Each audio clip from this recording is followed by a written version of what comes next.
Assalamualaikum warahmatullahi wabarakatuh. Jumpa lagi dengan Ibu Ainun Jariah di kelas 12 MIA dengan materi pembelajaran yaitu matematika peminatan. Sebelum kita memulai pelajaran pada hari ini, mari kita berdoa. Semoga materi yang kita peroleh pada hari ini bisa kalian serap dengan baik, dipahami dan diberikan hidayah oleh Allah Subhanahu wa taala. Amin ya rabbal alamin. Ibu beri waktu berdoa dimulai.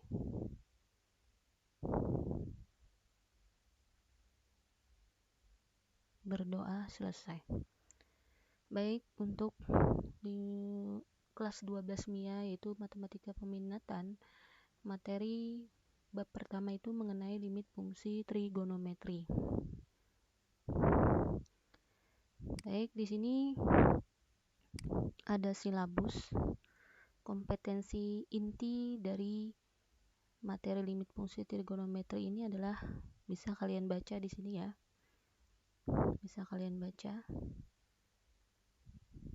Kemudian kompetensi dasar yaitu kalian bisa menjelaskan dan menentukan limit fungsi trigonometri. Adapun tujuan pembelajarannya, yang pertama melatih cara berpikir dan bernalar dalam menarik kesimpulan, misalnya melalui kegiatan penyelidikan, eksplorasi, eksperimen, menunjukkan kesamaan, perbedaan, konsistensi, dan inkonsistensi. Kedua, kalian bisa mengembangkan aktivitas kreatif yang melibatkan imajinasi, intuisi, penemuan ya, dan penemuan dengan mengembangkan pemikiran divergen, orisinal, rasa ingin tahu, membuat prediksi dan dugaan, serta mencoba-coba. Yang ketiga, mengembangkan kemampuan dalam memecahkan masalah. Baik, inilah tujuan pembelajaran kita.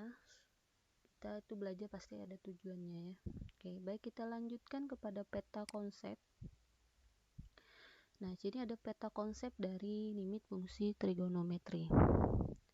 Di sebelah kanan itu ada rumus dasar dari limit fungsi trigonometri.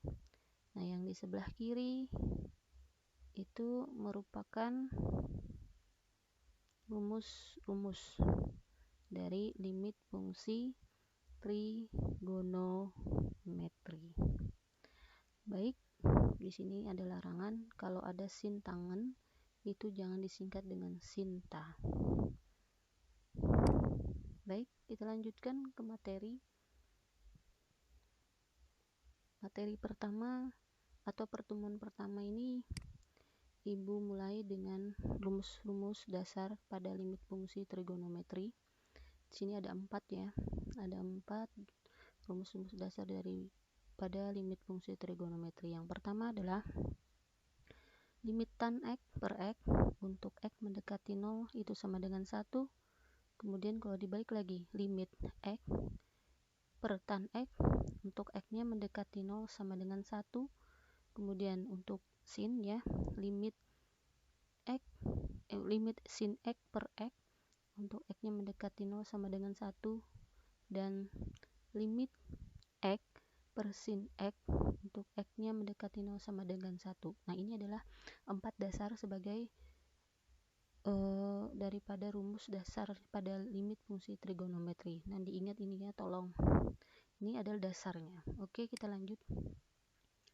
Rumus limit fungsi trigonometri.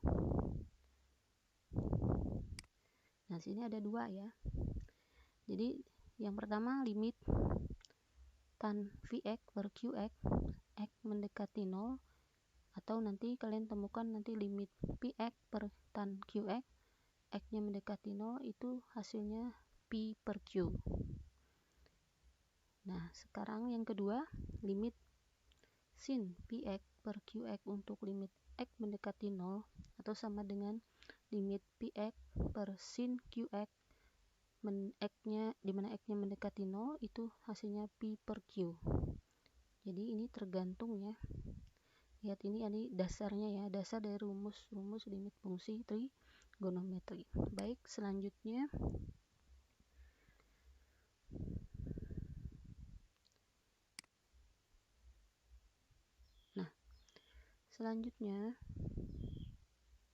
ini ada contoh ya.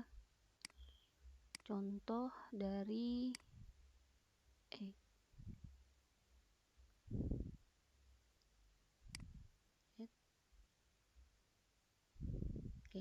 ini adalah contoh penerapan dari limit tan x per x, limit untuk x-nya mendekati 0 sama dengan 1, dan limit tan px per qx untuk x-nya mendekati 0 sama dengan limit px per tan qx untuk x-nya mendekati 0 sama dengan hasilnya pi per q. Nah, contohnya yaitu di sini ada contoh limit tan 8x per 2x untuk x-nya mendekati 0. Nah, ini adalah mirip dengan rumus dasar dari limit fungsi trigonometri ini ya. Bagaimana penyelesaiannya? Kita lihat di sini limit tan 8x per 2x untuk x mendekati 0. Maka kalau kita uraikan limit tan x per x dikali 8 per 2 untuk x-nya mendekati 0, kita tadi sudah punya rumus dasar bahwa limit tan x per x untuk x mendekati 0 itu hasilnya 1. Nah, berarti sini 1 ya. Sedangkan 8 per 2 itu hasilnya 4. Berarti 1 kali 4 adalah 4.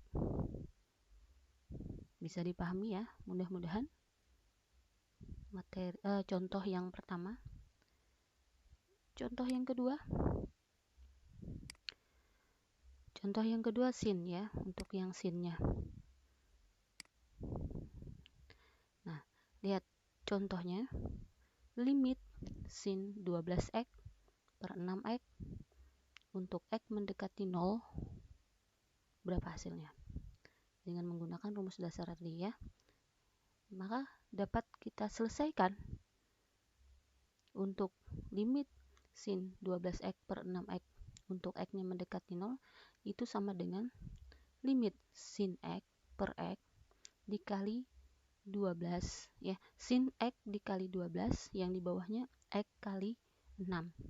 Untuk limit x sin x per x x-nya mendekati 0 hasilnya adalah 1. 12 bagi 6 adalah berapa? 12 bagi 6 berapa? 12 bagi 6 berapa? 12 bagi 6 adalah 6. Jadi hasilnya 1 kali 6 adalah 6. Ibu rasa untuk materi pertemuan pertama sangat jelas ya. Mudah-mudahan kalian paham. Nanti ini tolong dicatat di buku catatan kalian. Nanti ada soal menyusul. Mudah-mudahan materi kita ibu akhiri ya. Mudah-mudahan materi kita pada hari ini bisa kalian pahami. Marilah kita membacakan hamdalah. Alhamdulillahirrabbilalamin. Semoga bermanfaat bagi kita. Amin amin ya rabbal alamin. Wassalamualaikum warahmatullahi wabarakatuh.